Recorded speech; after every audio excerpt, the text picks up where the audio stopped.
Well, here we come to my favorite part of the broadcast. I get to talk to you about Nadia Comaneci, whose combination of energy, intent, and attention was unparalleled. Watched her when she got her first perfect scores, I think live on television. Would have given anything to be there live. And there's a great deal I can tell you using the videos of her performances about these three fields, and hopefully encourage you to see them. I hope in the next few minutes you'll watch this with new, different eyes and even greater appreciation. As much as it would be wonderful to be able to perform like Nadia, it's almost as wonderful to be able to see the fields that she's moving when she does this incredible work.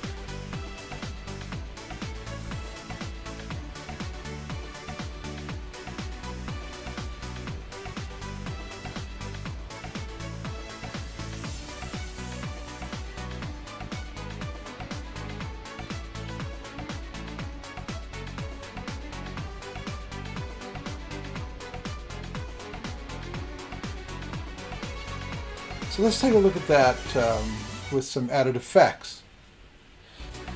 Just let her go through the parallel bar again. Those are all going to be perhaps confusing. There's a whole bunch of effects being represented. Intent is the upper line, as I'll describe in more detail in a minute.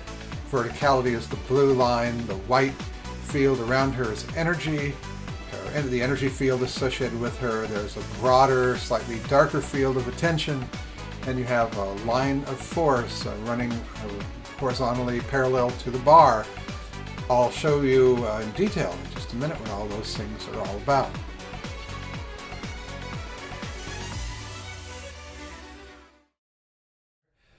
Well, let's take a closer look, kind of slow down the action in that special video that we just looked at, trying to depict some of the force fields that support Nadia's performance. You can see just a kind of a lighter area that depicts a field of energy around her. It gets a little more visible as she steps toward the bar. And out beyond her, there's an attention field that's there. It's no easy way to depict it in the video, but the field of attention is completely uniform. It extends out considerably beyond the field of view in the frame, except there'll be a few spots, and I'll show you where they are, where you can see it. And the interesting thing about her field of attention, most interesting thing and important thing, is it's uniform. There's no highlight of any one part of her body or any one part of the bar. She doesn't focus down and narrowly concentrate on anything. In all directions, it's a uniform distribution of attention, which is a wonderful and crucial thing and very difficult to do, especially with the eyes of the world on you. So as she moves a little toward it, you can see these two little spots. There are little spots that are contact points where she's going to engage, and she engages them with a force field first, or several force fields. Those sparkles represent some part of her making contact before she does physically, and that persists throughout her traverse on the beam. If you watch, she's suspended there, she comes up, and just a little ahead of time, she is engaging the point she's going to hit, and that stabilizes her, that it gives strength and grace, fluidity and stability when a part of you is operating ahead in time and supporting your physical movement with field effects. Now I'll leave the video paused here and take a look at her legs in particular. You can see they're blurred out. There are multiple images of her legs moving through time. And that represents the energy associated tightly with her physical body. And that energy, when you move, ideally, the energy of your physicality related to your physical matter moves a little bit ahead of your actual body. And you can see Nadia is just a little ahead of herself, and that's perfect. When you move the energy field just a little ahead of your physical body, it's like being in the slipstream of a ship or a jet. It pulls you along through space.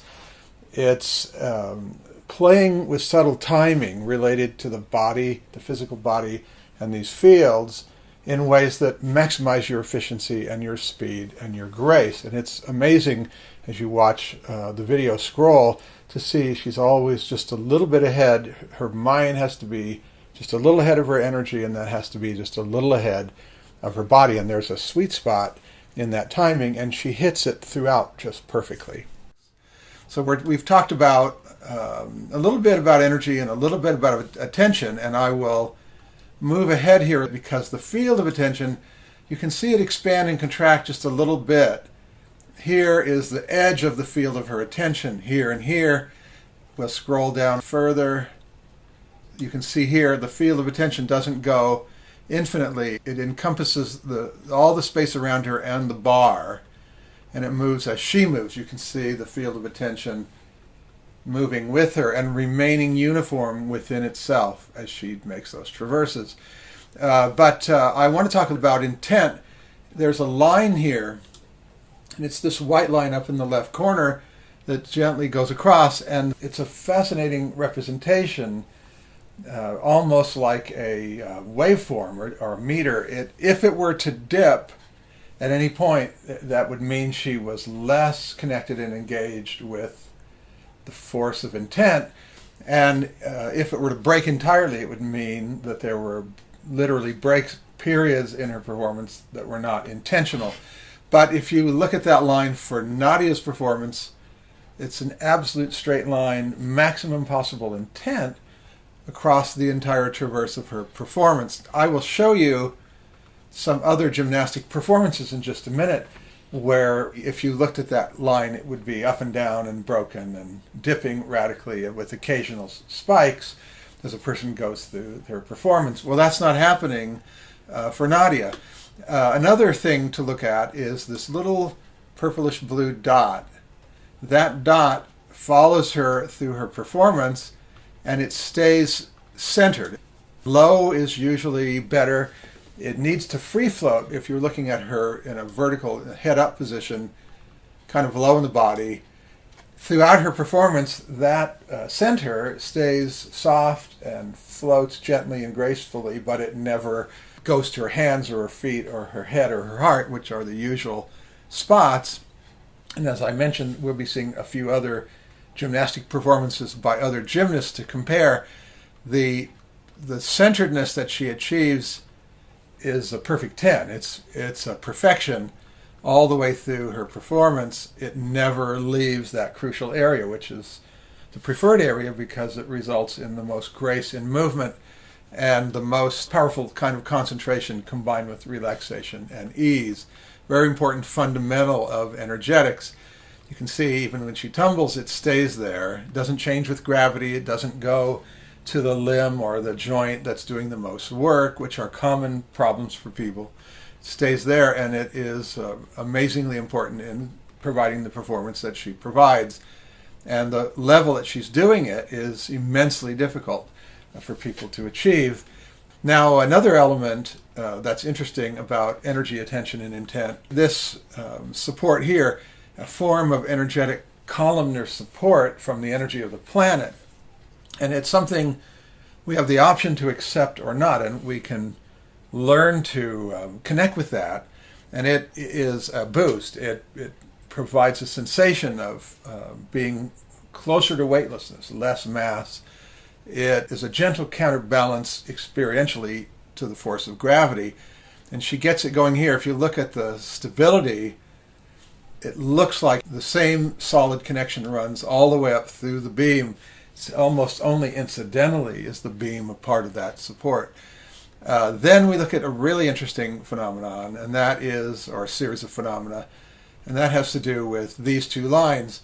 The vertical line is a verticality line that seems as though every living thing has an energetic line that works out to form itself into conformity with whatever the dominant force going through the moment is. In our case, usually it's gravity. So you have this verticality line, and it's important in organizing human energy system and intent. And the remarkable thing about Nadia is that line remains vertical even when her body is not vertical, and even when there are pressures even when she's completely going through a 360-degree rotation, the vertical line is independent of the line of her backbone. And this, again, is extremely unusual. Most people, when they go to bed, that line lies down with them. But if you want some really great sex, try sometime, get yourself a broom handle or something and prop it up. Let it represent that vertical line there's one associated with every person. And get yourself horizontal. When the line is vertical, you might have a very different experience in bed trying that experiment. The red line, the red beam, represents an energetic line of force.